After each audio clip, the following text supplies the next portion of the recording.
here to give you a tour of your online classroom. Yours will look very similar to this, but it's not going to look exactly alike. Part of it is this is the instructor version, and part of it is that it is unpublished at this point, but I can't have this ready for you if I don't make it while it's unpublished. So it's kind of a trade-off there. First thing I recommend you do when you go into your online classroom is you're going to need to complete this Canvas student orientation. This is mandatory. You're not going to be able to access anything else in the online classroom until you go through and do this student orientation. So even if you've done it for another class, you still do have to complete it in here and complete this What Did I Learn quiz at the end. The passing score is at least a 14. I believe the default is set to give you 5 to 10 tries. Nobody really needs that many, but that is the first step. So if you've already taken multiple classes on Canvas, just go straight to the quiz, and that will be the first step in getting things unlocked. That's going to also tell you how to set up your profile, your notification preferences, how to communicate with me, etc. When you're doing your notification preferences, one of the important things is that you're going to want to make sure you get notifications right away. So if there is something that comes up, if I need to send out reminders, you do want to make sure you are getting those. The campus would like you to use your student email, but when you go into your settings and you set this up,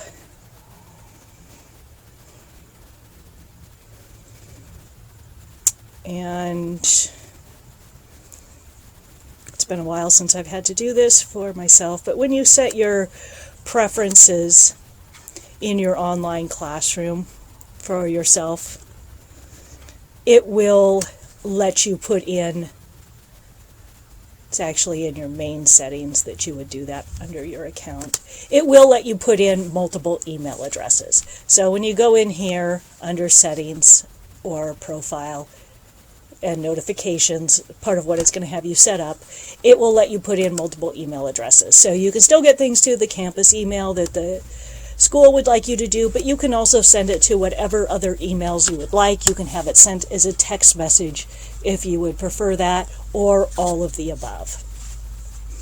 So once you have completed that Canvas orientation, I usually move this to the bottom of the classroom and out of the way after the first week. But what makes navigating through here a lot easier is if you click on this little triangle here, and it will collapse down everything.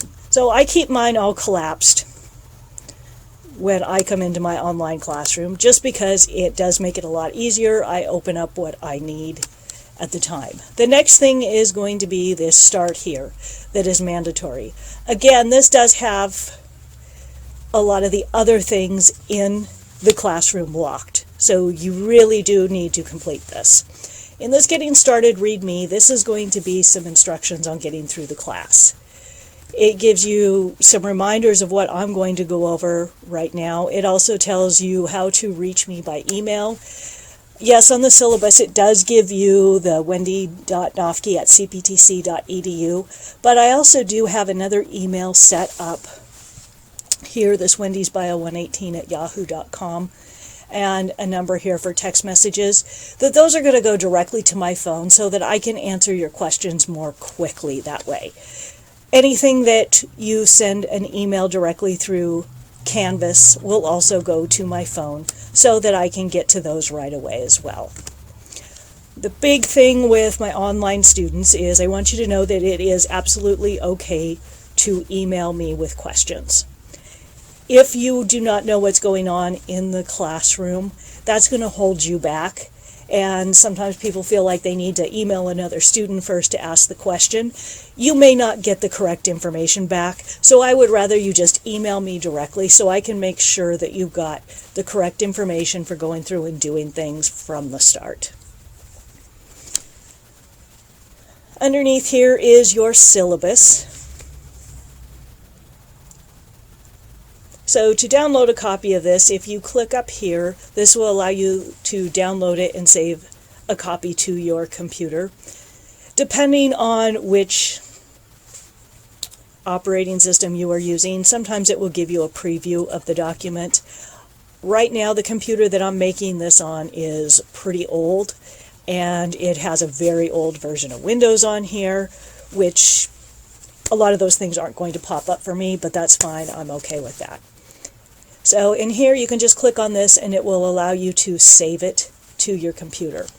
I strongly recommend saving a copy of your syllabus, because if at some point in the future you do go to transfer to another school, this is going to be what they use to decide whether or not they will take this class.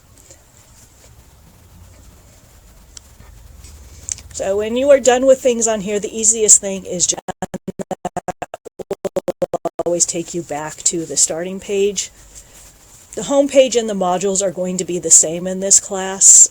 I went ahead and did that because if I have a separate home page, it's going to be an additional click before you can actually get to your online classroom, which is kind of neat the first day.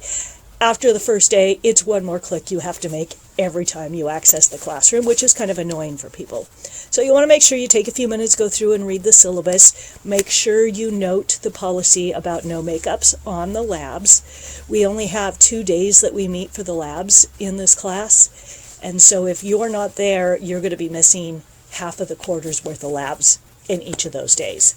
The other thing is that I do not take late work or late tests. So make sure you mark your calendar with the due dates, because if you miss something, it will just be missed points.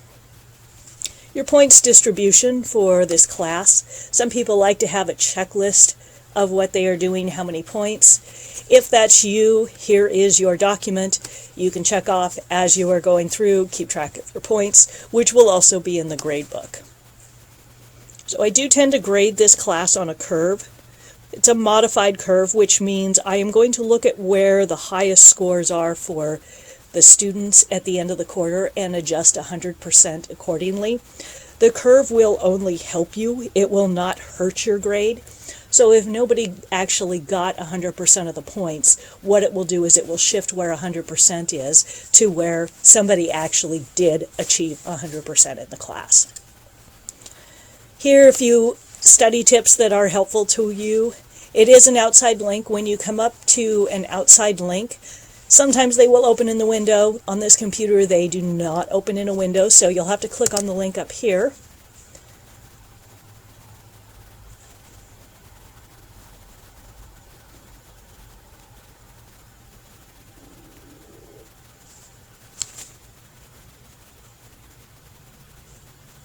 I apologize for the little grumblings in the background. It's close to my lunchtime. So, just a little article to read on some tips that would be helpful for studying in this class.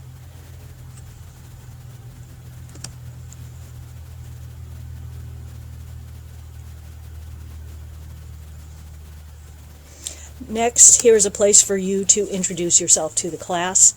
This is a feature that you do need to use to put a brief introduction. You can put any information you would like. However, remember this information is available to everyone else in the class. So use your discretion. I wouldn't post my personal email or my personal phone number on here. If you want to give those to someone, go ahead and contact them directly through Canvas. But it's not the kind of thing you want to post publicly.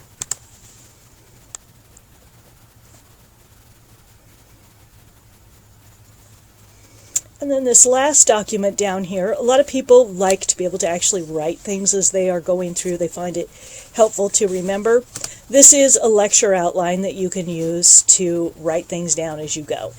It is about an 80-page document. When you see the panda writing, it just means he's downloading the document. The bigger the document, the longer it takes for it to download.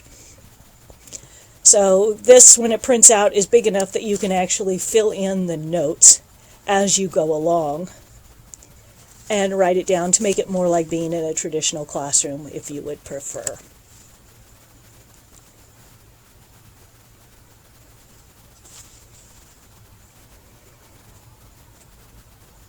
So I'm going to go ahead and collapse that down.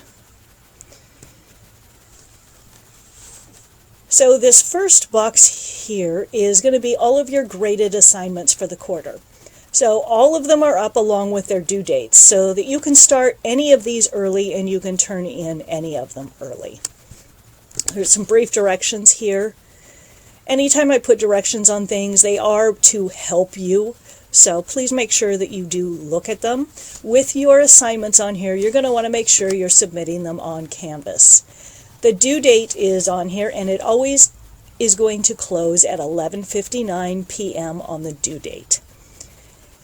Canvas takes the due date and the time very seriously. It's 11:59 p.m. Pacific Standard Time, where this class is that you registered from Lakewood, Washington, and it's when that time registers on Canvas. So if you try to turn something in late, Canvas is not going to accept it. It will lock the assignment so that late assignments are not accepted.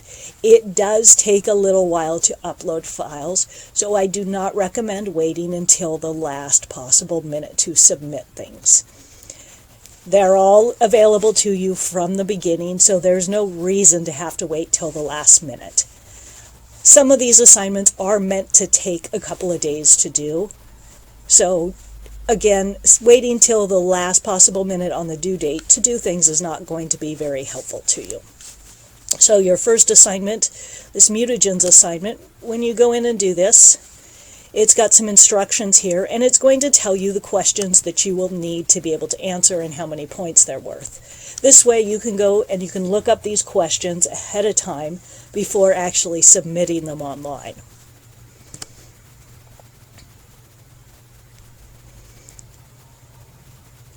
Just below is the place where you're going to submit these answers. So it uses the quiz tool to automatically submit them for you. So when you go in, you're going to have it say to open the quiz. Mine is going to say to preview. And it's going to give you a question box here. These are going to be the same exact questions as you had on the other sheet. So if you made it as a Word document and saved it on your computer, you can just paste in your answers right here and then submit them at the end. So anytime there is something that is going to have you type out words or any type of sentences, I do have to go in and hand grade that. So it's going to initially mark it wrong until I go in and grade it. That's going to give me this sign when it's all marked wrong on there that it is something I need to go and open up on Canvas.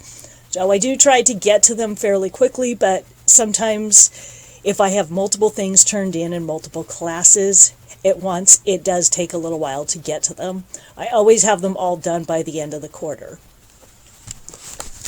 So the next one, the skin assignment, is going to be similar format. Your bone project instructions.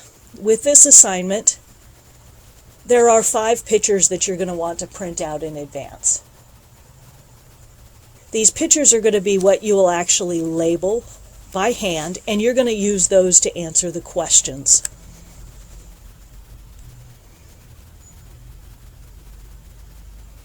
So they are as a PDF file, so they open pretty universally. After you have labeled all of those, these questions will go back and they will refer to the pictures as picture 1, picture 2, picture 3, 4, or 5. So you know where to look to go find the answers to enter in here. With the muscle project, with this one, you're going to be filling in a chart. Here it is as a Word document. The easiest way to do this chart is to open it as a Word document, and then you can use any book, any website you would like to find your answers on here. But with it being a Word document, you can go in and you can copy and paste the definitions into the box so that it will type it out for you and the boxes will expand for you. If you're going on to do any other anatomy and physiology classes, or if you're going into programs like the surgical technology where you need to know these muscles, this chart's going to be a helpful tool for you to study in the future anyway.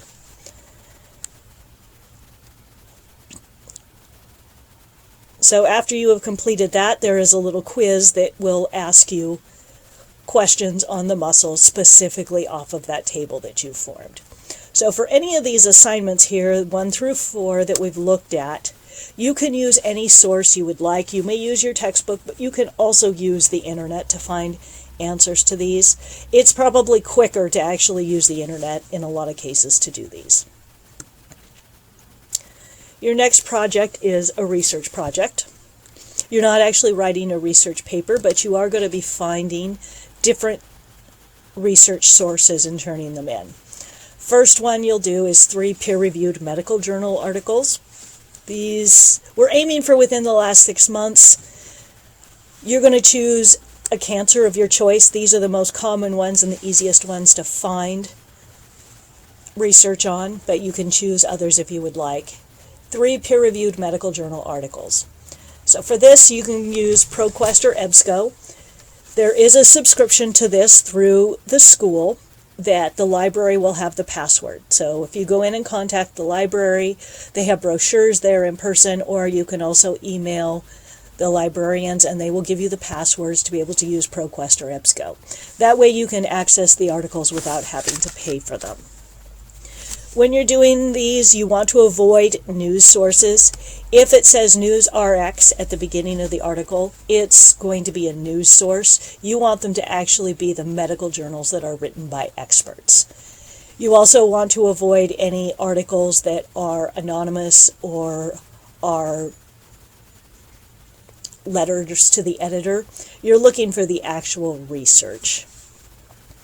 So you'll include 3 articles. The easiest way to do this is to save them as the PDF files, is usually how they will be available on your computer.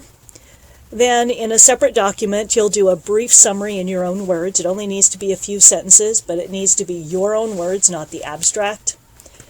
And then an APA format bibliography of each article.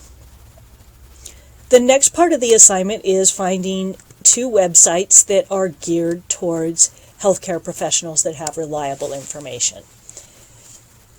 You're going to have 2 of those websites.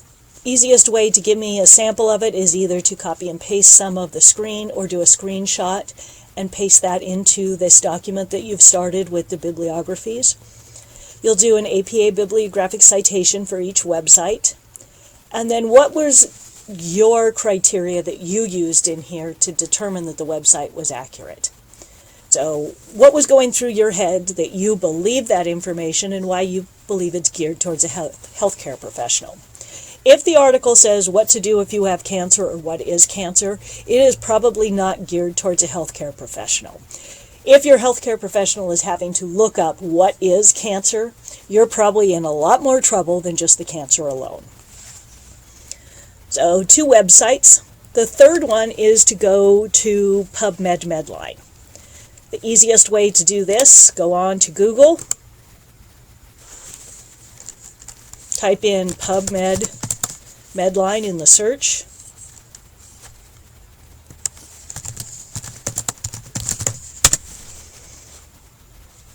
and right here it's going to take you where you need to go to be able to search for that particular cancer that you would like. So you can put in the search here. You're going to be just doing the journal search is all you need. Easiest thing, screen capture that page and send it to me, or copy and paste part of that page into your research project document. There is a rubric that shows how many points each thing is worth, so that you'll know exactly where the points come from in that project.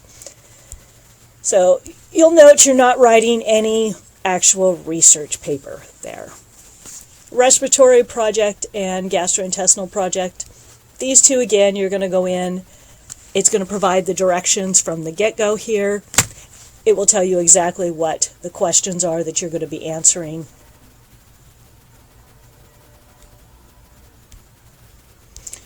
When you actually go into the submission tool.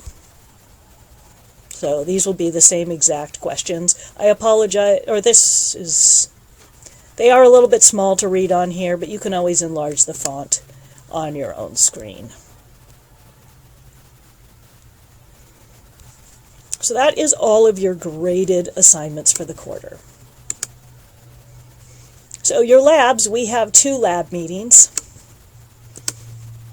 So there's a little bit of instruction here that you can always refer back to. There are 2 parts to your lab manual. You want to print it out before you come to class. I am not able to print anything for you. I don't have a printer in my classroom. If I do print from my classroom, I have to pick it up on the other side of campus. So if you have forgotten this, you're going to have to go and print it yourself. You'll miss a lot of the instructions in getting started. So make sure you print your lab manual ahead of time. Part 1 we use on day 1, Part 2 we use on day 2.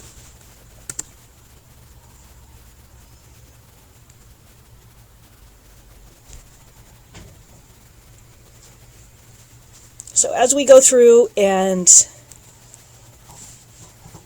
do the labs, once you are finished with them, you will be able to turn them in, and there is a submission tool for each lab. During the lab, I will tell you which pages specifically go with which lab. You want to make sure you turn it in into the correct lab.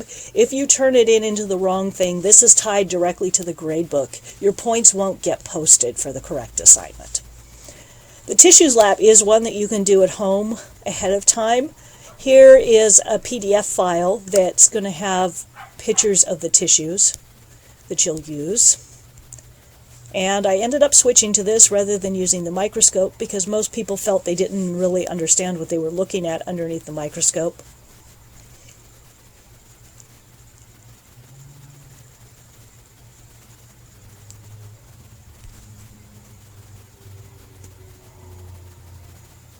So it's arranged as a PowerPoint. It will give you each of the different tissues. In the actual lab manual itself, it's going to ask you to draw these. You do need to draw them, not just copy and paste the pictures in. It will ask you what are the key features. They are noted along here in the presentation, so you'll want to fill that in on your labs.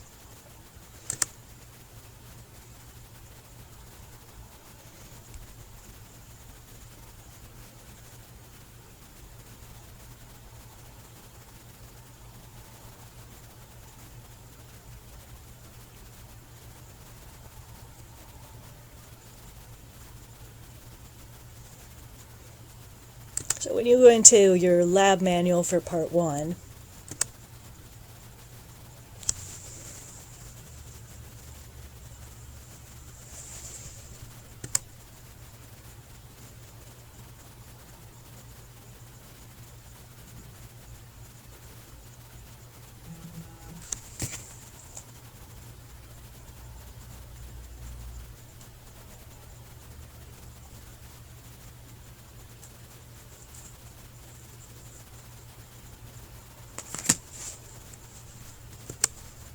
I apologize, this computer is really slow at opening up these files.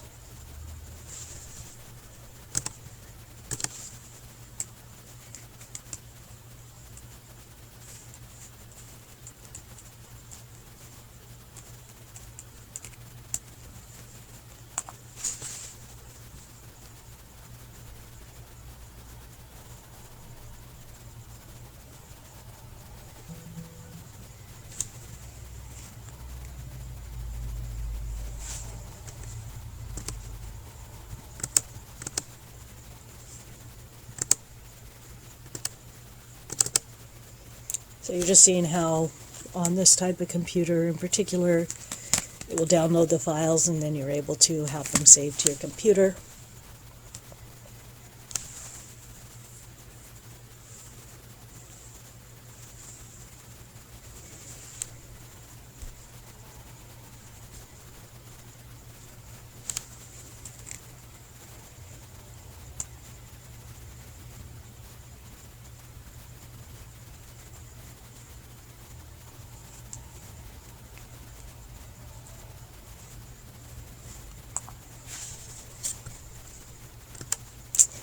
Alright, we're going to just try and find it on here because my connection is very slow today.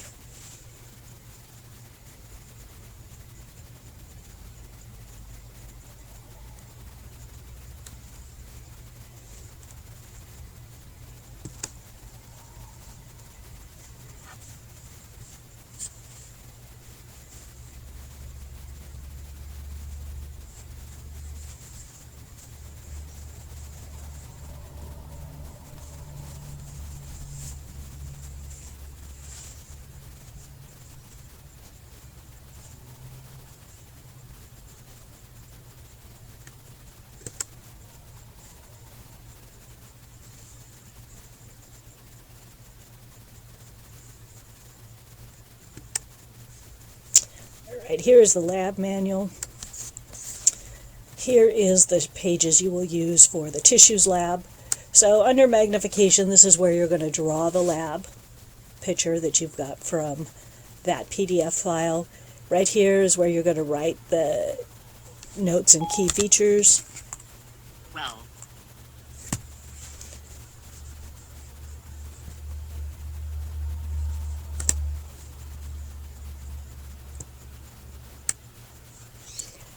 And over here is where you're going to look up an example of where you would find that tissue in the body. So you can use any resource you would like for looking that information up.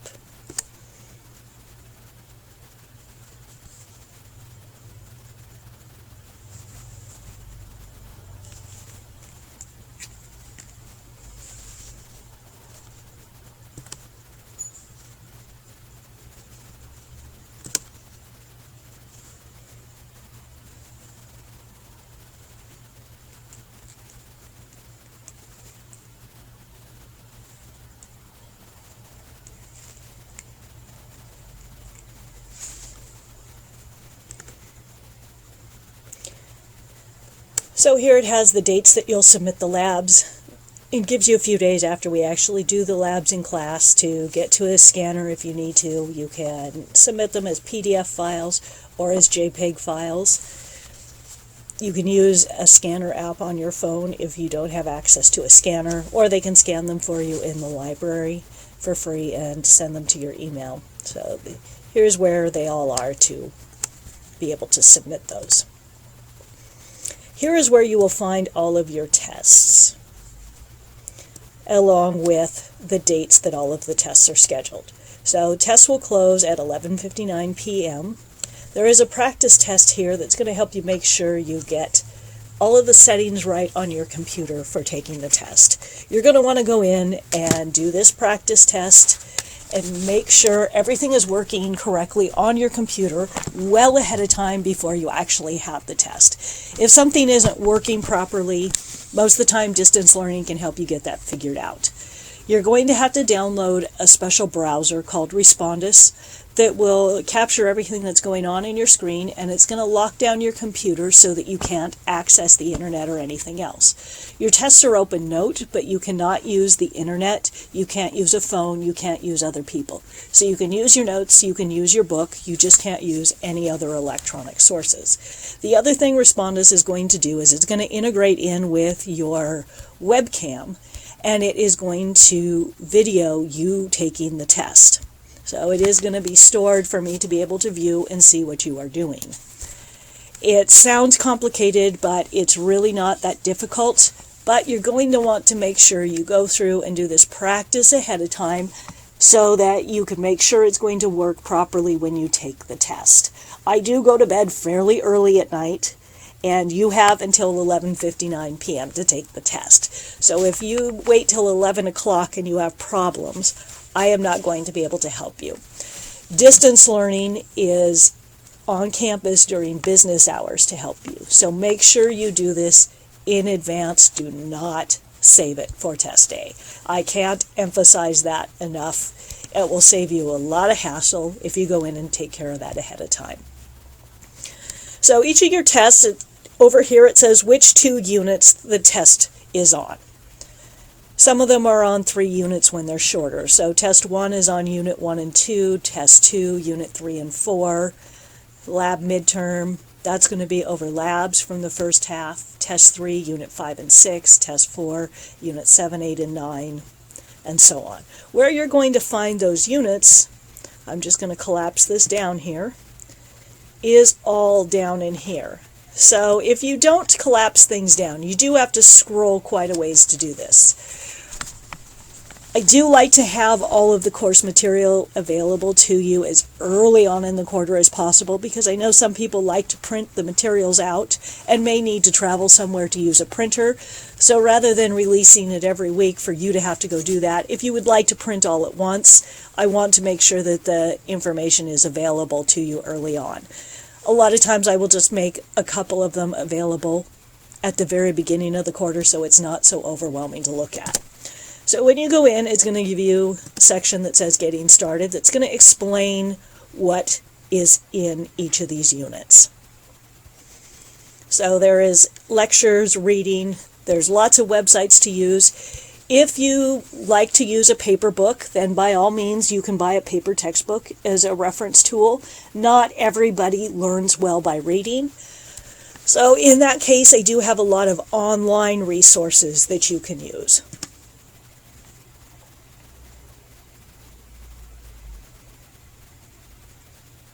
So your lectures are here, and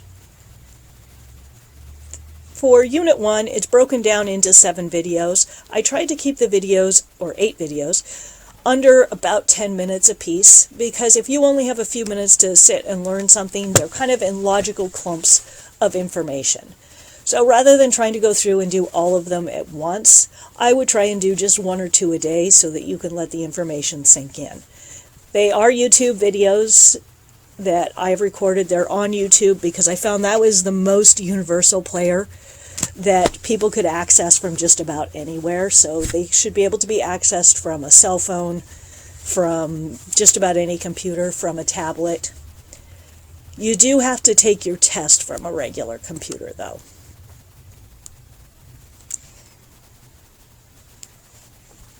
So they are kind of quick for actually writing down notes from, but you can use the pause button to have it go at any pace you would like.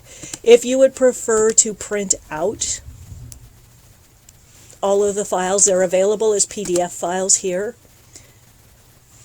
that you can open them up. So every video has a PDF file of exactly what's on the screen, so that if you would like to use that and then take your notes alongside of it, any additional notes you would like to add on, any questions you have, you can jot down on there.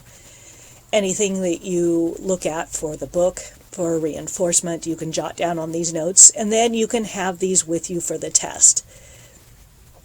So the test is based on these notes. These are what I use for the test. This is what I intend for you to have out during the test. So you should be able to find everything you need for answers for the test off of here. There are questions that are going to ask you to apply the information, not just simply look it up and type in an answer. So you will have to actually apply it in some cases. So most of them have graphics that will go in there.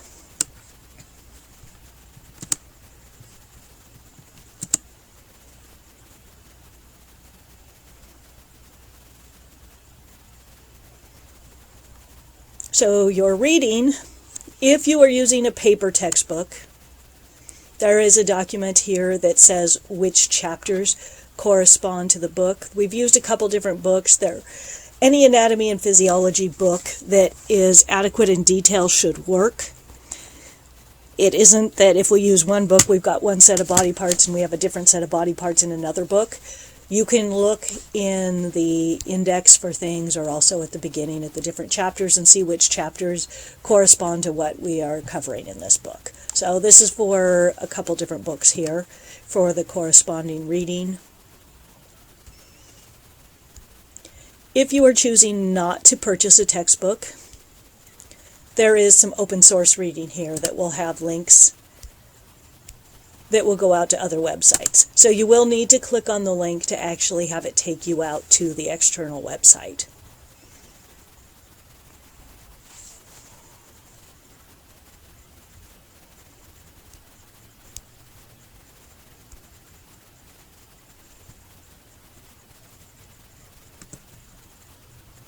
And then you can just scroll down and do the reading through there.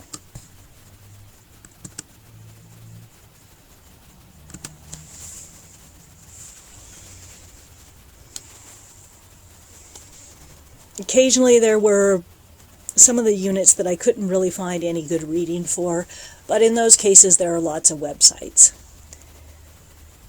So these websites here, there are more of them showing on mine than are showing on yours. Some of them, the websites were not working real well that I'm going to replace that are in gray on here, so yours will have a few less. But a lot of these are going to have videos or other types of things that you can go in and look at.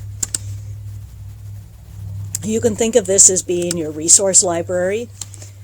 Your textbook, as well as all of these websites and videos, are meant to help reinforce and clarify material that's covered in the lecture. The lecture is the main framework of what you need for the class.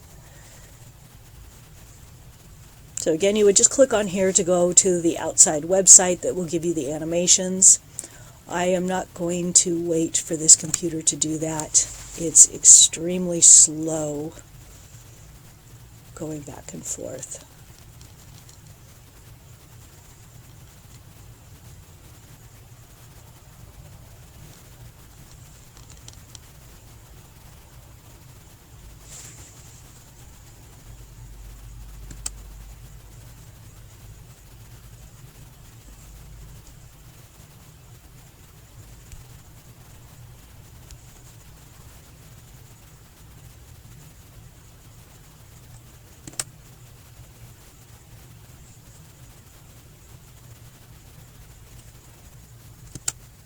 So if we can speed this up by closing a couple of these windows.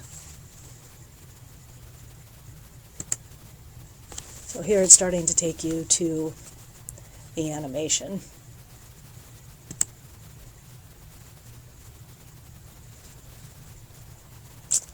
And it looks like Canvas is what it closed down.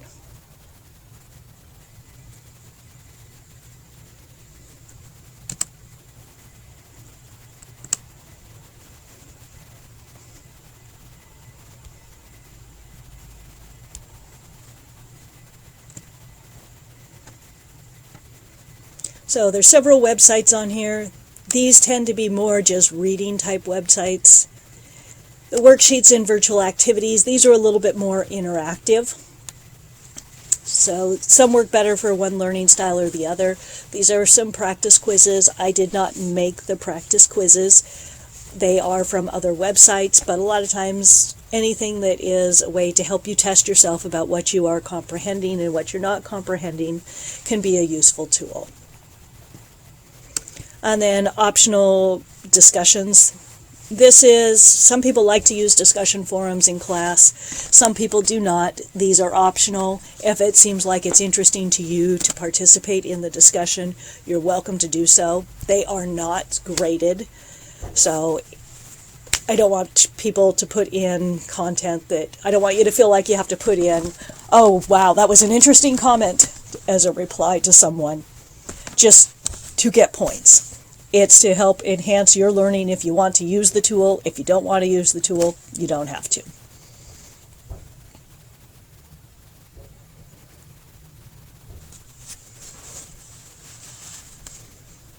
So here back at the home page again. So your first test, it said for Units 1 and 2.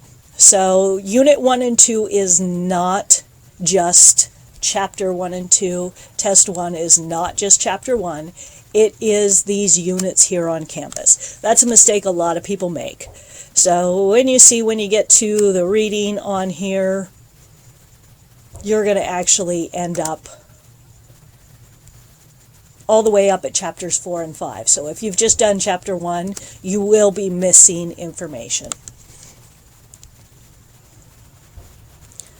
So all of the units are going to be arranged similarly here, with questions that you can go in and do for practice tests, lots of different websites to go to, reading in there to help you out with things.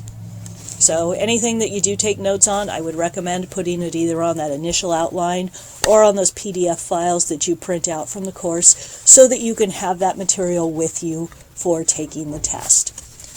So hopefully you have found this helpful in navigating through this course to get started.